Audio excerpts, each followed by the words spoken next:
Praise the Lord. திருப்பாடல் 34 இறைவார்த்தை 10.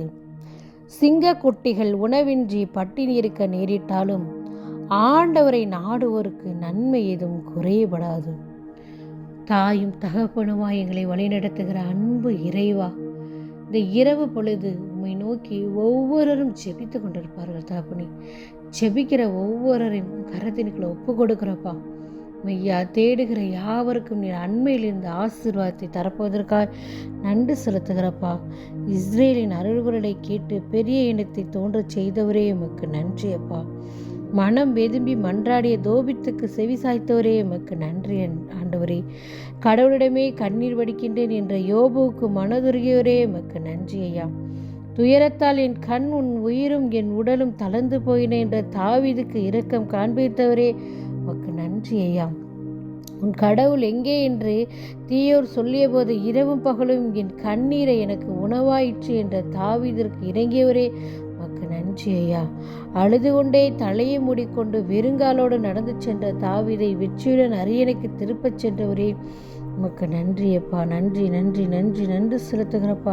நன்றி ஆண்டவரை. என்ன நடந்தாலும் நன்றி, எது நடந்தாலும் நன்றி, இடைவிடாமல் நன்றி சொல்கிற பிள்ளைகளாக நீர் எங்களை மாற்றும் ஆண்டவரே. இந்த இரவு பொழுது ஆண்டவரே, சிங்கக்குட்டிகள் உணவின்றி பட்டினி இருக்க நேரிட்டாலும் ஆண்டவரை நாடுவோருக்கு ஒரு நன்மையும் குறைவுபடாது என்று சொல்லியிருக்கிறீங்கப்பா.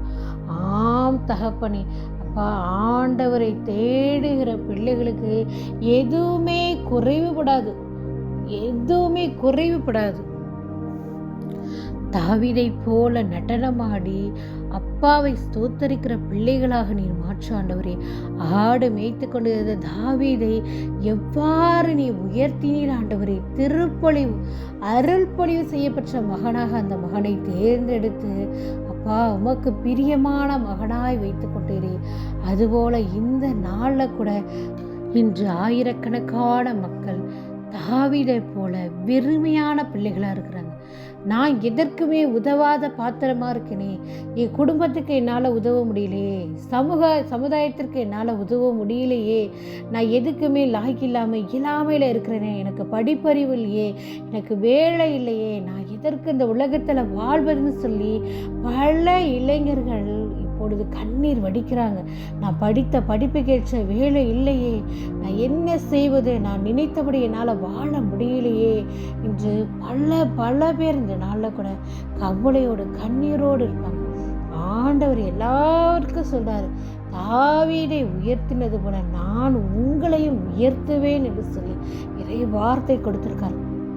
ஆண்டவரிடத்துல முழு நம்பிக்கையோடு இருங்க, செவிங்கள், ஆண்டவரிடத்துல திரும்பி வாங்க. நிச்சயமாக தாவீதை உயர்த்தின தேவனை உங்களை இந்த நாளில் உயர்த்திருக்கிற. கவலைப்படுவதால் ஒரு முழு கூட்டவும் முடியாது, குறைக்கவும் முடியாது. ஆண்டவரிடத்துல மன்றாடினால் எல்லாமே நடக்கும் என்று முழு மனதோடு நம்பிக்கை வைங்க. முழு மனதோடு, முழு ஆன்மாவோடு, முழு பலத்தோடு ஆண்டவரை தேடுவது 100,000 மடங்கு ஆசீர்வாதத்தை இந்த நாளில் தர ஆண்டவர் காத்திருக்கிறார். அந்த அழைப்புக்கேற்று வாழ நாம் ஒவ்வொருவரும் செபிப்போம். நம்முடைய ஆண்டவராகிய கிறிஸ்துவை கெஞ்சி கொண்டாடுகிறோம். ஆமென்.